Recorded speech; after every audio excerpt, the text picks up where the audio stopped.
Hello. I've never recorded on Substack before, so I'm a bit like, oh. Hello.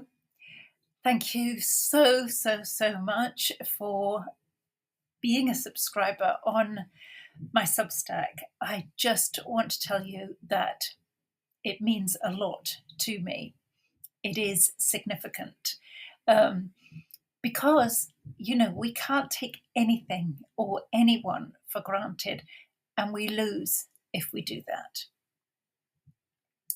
So a few weeks ago, I wrote to you about my fairy tale workshop. The magic of fairy tales and turning our own lives into a fairy tale means that we can access our own anger, because we can access our own gentleness.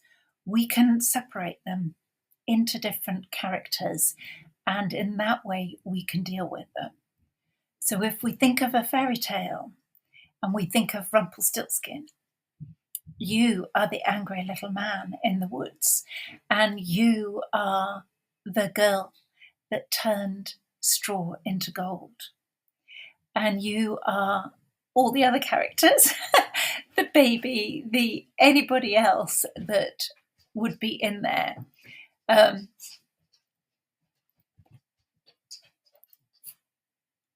just interrupted 1 second. I'm just recording. Sorry about that. So when we think of fairy tales, the benefit from them is that we can inhabit all those characters.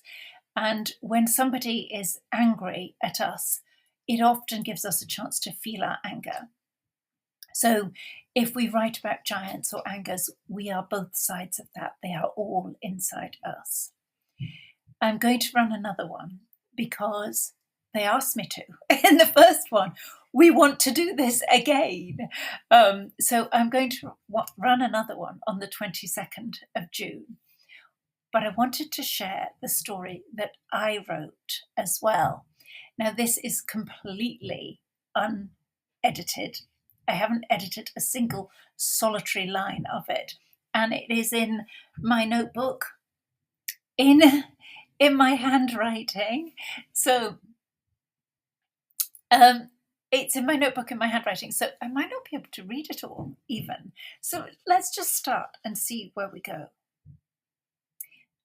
Are you ready? Are you comfortable? Do you want to just give yourself a little shake down? Oh, shake some of the stress and just take a breath into your belly and feel comfortable and be ready for a story. Once upon a time, there was a girl who couldn't speak. Everyone called her dumb. Yet she looked out at the world with big eyes. She lived part of the time with her mother and father. They were vague and blurry to her. Sometimes her father became solid and real, and she remembered the days when he had been there for her. Most of the time she slept in a big room with lots of other girls. They cried at night or created games which always got them in trouble. The house she lived in had no heating and was cold. The girl didn't like being cold or living with so many people. She found places to hide and read books. The house mistress was an ogre's wife, and everyone knew that she had eaten the ogre, and now she wanted to eat them. She loved to rampage and shout at the girls. The girl who was dumb imagined herself as invisible, and in time the ogress no longer noticed her. One day she grew up and everyone began to notice her. They pointed their fingers at her and cursed her. "You will come to no good. You will be pregnant in a year. You will. And it won't be happy. But she had been dumb for so long. She had no way of protecting herself. She stayed silent, but all the poisoned words entered her. She wanted to run away. She wanted to escape, but she was trapped. The other girls had more oomph than she did. All her feelings sank within her and sank and sank. She felt lost and alone. She became painfully thin. How to live in this strange world of ogres and giants and their rules. At any moment, one might bite off her head. She started to fade away. The other girls dimmed in front of her, colour gone, life pale. They skipped away, covered in daisies. A separateness entered her. Sometimes people saw her, but mostly not. She stopped eating. She stopped drinking. And finally, the one eye of the ogress turned towards her. The girl shivered with fear, with fever. Who knows?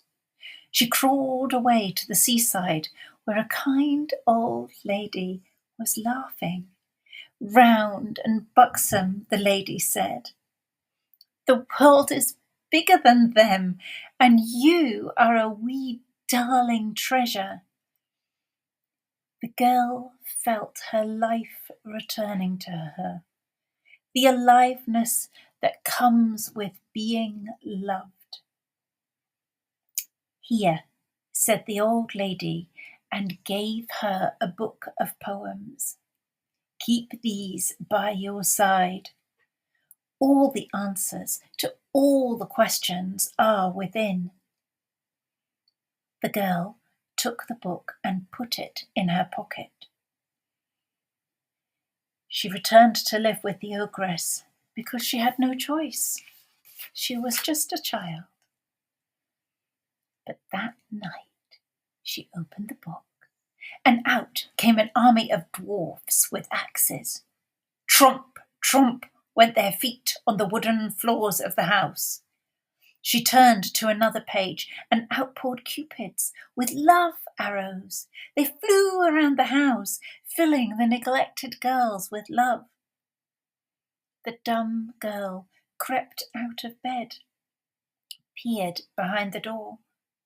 There stood the queen of elf fame in her long blue dress. She put a finger to her lips. Come with me, fairy child, she said, and scooped the girl onto her snow-white horse, and away they rode. The girl took one glance behind and saw the ogress being carried off to Dwarfland, buried, bound with dwarfish metal. The other girls were singing with joy and smiling, so full of love they were. The girl went to Fairyland, where she learned to speak and to write poetry. So I hope you enjoyed the fairy tale. And this story is from my life. Through it, if you've listened, you can hear my life as well. And by making it into a fairy tale, I can access all those characters, all that energy, and all of us can do that with our own lives. And it gives us such a relief, such a license, such an imaginative way to explain it. You don't have to be a writer. And I will share the link with you sometime soon. And I should say that I'm very much limiting it to a maximum of 5 people. because I really want us all to be deeply enriched, to share and to witness. And I will write another tale. So thank you so much for joining me, and I really appreciate it. Have a lovely Sunday.